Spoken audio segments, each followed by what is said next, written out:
Hi, right, yeah, this is part two of mystical and spiritual experiences, the second part. Yeah, I did a recording of this part before, but I wasn't happy with it, so I didn't come across too well, so I'm doing another one. Anyway, so yeah, I basically want to talk about, this video is about talking about kind of experiences that open the mind and give us a realization of what is beyond what we term as the physical. Um, I've had massive amounts of experiences in this, and I would say definitely extremely massive amount of mystical and spiritual experiences. And so, yeah, I just wanted to talk. I mean, I know I probably sound, to the average person, probably extremely mad and off my head and nutty, but mysticism and mystical experiences and spiritual things, I think even on some level that most people can relate to at a certain degree, even if it comes to stuff like being aware of a spirit or a ghost in your room. I mean, many people, extremely atheist people and that, even experience stuff like this quite often. Anyway, yeah. So, yeah, I'll go straight into it instead of giving you loads of fear, like psychological philosophies about it all. When I was in 2011, when I went to a Back to Nature Spirit Retreat, I went to a place in Wales, which honestly, I'll tell you, it could have been something 6,000 years ago, because they're all women, and there were like 6 of them living there in mud huts with grass roofs, with geometric white witch symbols everywhere. And they're wearing sackcloth and things, really kind of old ancient type of clothes. There's no electricity, no running water there. You weren't allowed to have your mobile phone on there and stuff. There were goats with horns like that, massive, and felt extremely pagan in a very positive way. I mean, I think with a lot of earth spirituality, there is a certain amount of darkness involved, but they understand the earth, people into earth spirituality and paganism and things, they understand the darkness is a part of spirituality, and darkness doesn't always mean evil and wrong. Where a lot of the kind of monotheistic religions, almost like any dark energy is seen as an evil entity, do you know what I mean? And that's a misnomer of Christianity and Islam and Judaism, from my experience. They seem to think any dark energy is a negative thing. Anyway, when I was there, I massively relate to this sense of conscious beings outside of what we term as physical forms. And we were in this spiritual hut, the spiritual retreat, Back to Nature Spiritual Retreat, and it had these had symbols everywhere of like mandalas and witcher symbols, geometric stuff. I saw the biggest crystal ball I've ever seen in my life. It was bigger than a football. It was massive, and it was round with geometry. Anyway, the whole time we were there, it was like we were tripping out. It was really severe. It was really strong in a positive way, but also a very kind of intense, overwhelming way as well. So it got quite a lot for us. But I mean, this was one. I had many spiritual experiences when I was there, and it was incredible. I mean, for example, on the coach on the way there from Aberystwyth, because it was in Pembrokeshire, this place, I was on the coach, and as I was passing the lands of Wales, I felt the soul of the land. I felt it. Looking into the mountains and the hills and all the moss growing everywhere, I felt I was connecting to the consciousness of the land, the aura, the soul of the energy of Wales. It was really strong, and this was a recurring theme I was having when I was there, that I was connecting massively to the soul of Wales and to the land in Wales. And one thing I thought actually was, I'll never let anyone take the piss out of Wales or Welsh people again, because it is such a sacred, lovely, beautiful place of like, and I've got some Welsh blood in me, so it's probably one reason why I really connected to the land there as well. But so that was a recurring theme there, connecting to the land, and the land being having consciousness, having energy, having aliveness in and of itself, separate to the human sphere of mind, and so yeah, one morning, I think it was after being there, we were there 5 days, me and my girlfriend, and one morning I woke up about 6 a.m. for a cigarette, and I went in, went further by the camp. I walked away from a hut and went by the little fire area there was, and I looked up and there was a nearby mountain. And on the mountain I saw that it was all quite foggy and misty, and I saw this woman in all white robes and a white kind of headdress just walking very mystically down the mountain. And that was a very cool experience. But yeah, I'll go into more mystical stuff. For example, I was seeing faces in the trees and in the rocks around there that looked like they were carved, but they wasn't. It wasn't carved. And to me, that was a symbol of other spirits looking upon us. Many in a nice way, and maybe not so. But yeah, I'm probably going to sound very mad here, but I'll just go for it anyway. And if you can't relate to it, don't worry about it. Just class me as a nut job. But the mystical reality is there for me, and there for many others. When I got there, well, the place is called Tir Ysbrydol, which means Spirit Land. And when you walk into the place, there's images of fairies and that on their sign. Anyway, when I was there, the first day I sat and started meditating by the window in a hut. And I felt nature spirits and fairies around me uplifting my energy. I'm a very energy sensitive person, and I can feel when other spirit forms are connecting with my energy. And I felt this uplifting. I know because I smoke, I damage my my lungs and my ability to hold light, because in your lungs you hold a lot of light in your light body. And when I smoke, I suppress that a lot. And I felt when I was meditating, I saw with my inner eye and beyond myself, I saw there was nature spirits and fairies, which are elemental beings, basically, of nature. And they more or less always connect to nature, relate to nature in many ways. They were lifting my energy body and circling around me and filling some of the holes in my aura. I didn't actually see anyone. I didn't actually get a personification of an image of any one of these beings, but I felt them there and saw them as whispers of light working through my energy field and filling the holes in my energy. Anyway, so that was one experience while I was there.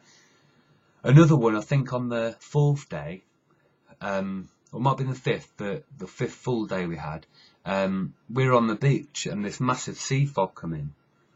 And as we were walking back, because we couldn't stay by the beach, it was a really hot day in Wales actually, but, and we walked back, and as we were walking up the hill in the mountain, because this place was next to a mountain and hillsides and things, I saw the mist coming into the land, and it literally felt like the breath of the earth, and you saw this kind of breath of the earth mixing with the land, going onto the land, and there's something very, very, I find, deeply mystical and profound about seeing a very strong mist. Like it has its own elemental force and energy, its own kind of consciousness and things. And so this recurring theme of the soul of Wales kept going through my head.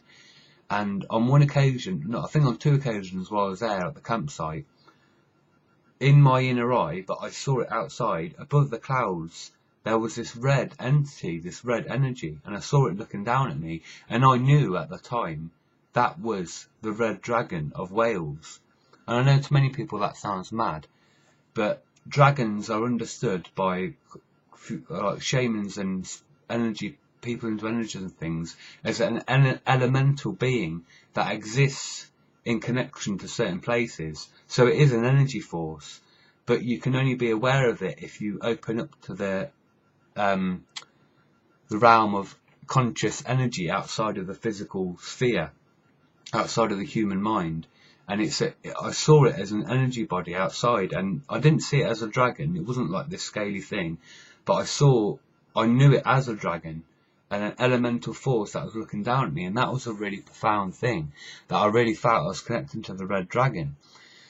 And I read in books and other places and things like that stuff like dragons and elves and dwarves and other things like that exist on planet Earth, but in another dimension connected to our Earth.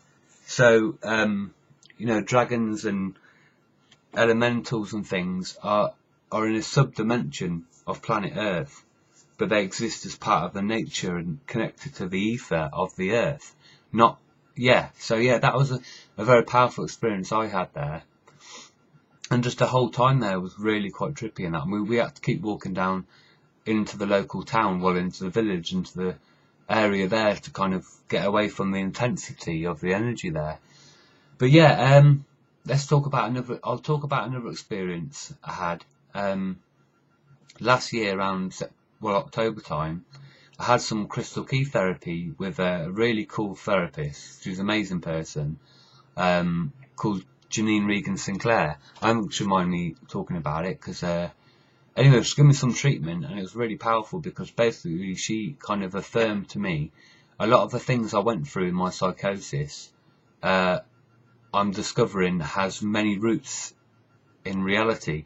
I mean, I realised recently that a lot of my belief about fighting with aliens and things, I was watching a few videos about Gnosticism and the Archons, and I understand now, however mad it might sound to the average person who hasn't opened their mind much, that I was fighting, and many people suffering psychosis and with mental health conditions are in fact battling non-physical entities, or not physical in the normal way we understand.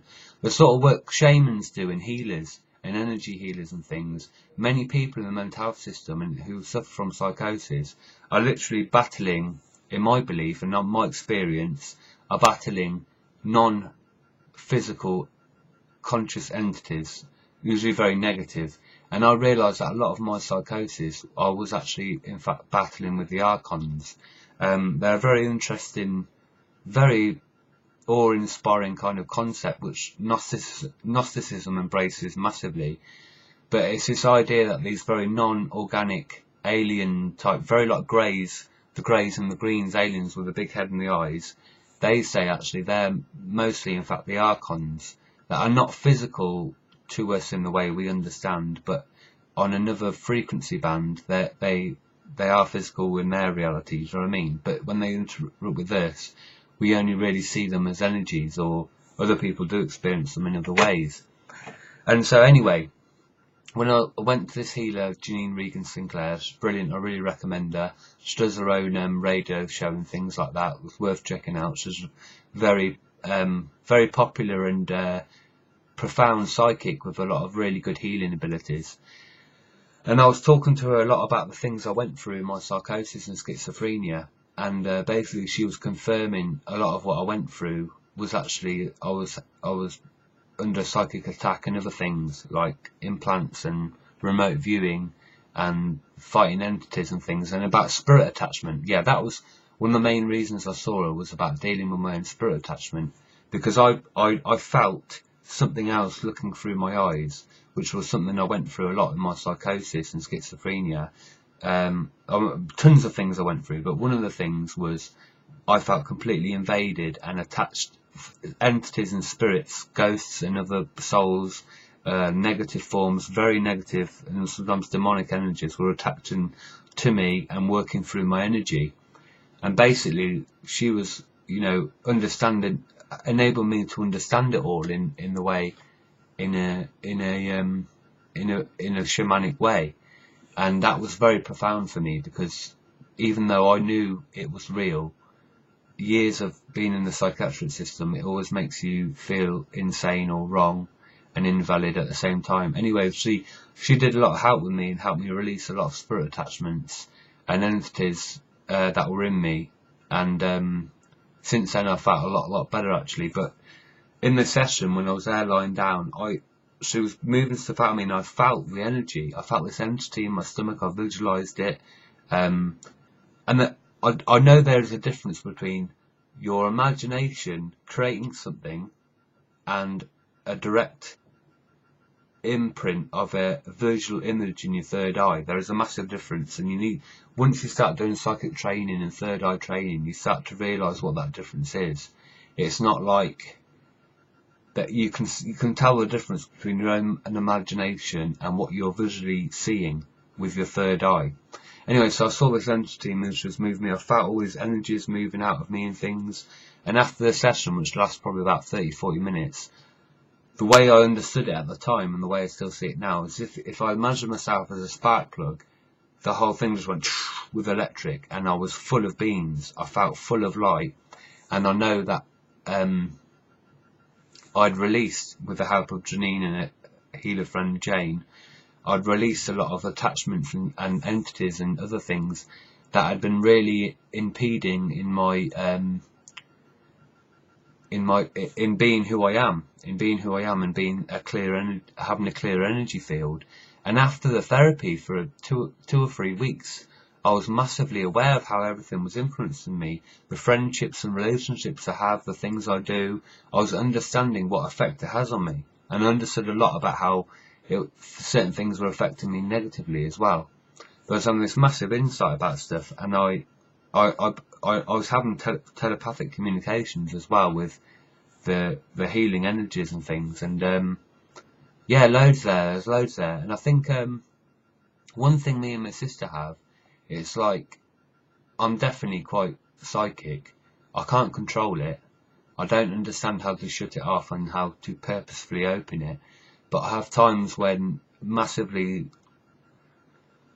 bizarre and extraordinary psychic things kind of go through my mind and go through, have things. And me and my sister, for example, it's almost like you get wisdom and teachings downloaded. I heard some people term it as downloading sort of information, and you get this information, get this insight. You think about planets and the history of humankind and stuff like that, and you have these thoughts and psychic awareness, and then you look at a book and you read a book that someone's recommended, and loads of it's in the book. It's telling me about this and that, and you're thinking, shit, yeah, I really felt that, I visualised that, I've seen that, I've known that, someone deep in myself knew that, and it's related in a book. So that's something, there's many different examples of stuff like that happening for people, and I do believe that as a species now of humanity, we are awakening to the new dawn of consciousness, and more people will experience psychic phenomenon, mystical experiences, meetings with elementals and deities and gods and goddesses and things, and that will happen massively more, I believe. And people always have experienced the mystical reality which is connected to planet Earth. So yeah, that'll do for now. I'm getting bored of my own voice, but I love this subject, and I'll talk a lot more about it for those of you who want to tune in and listen. Well, thank you. Namaste. Love and peace.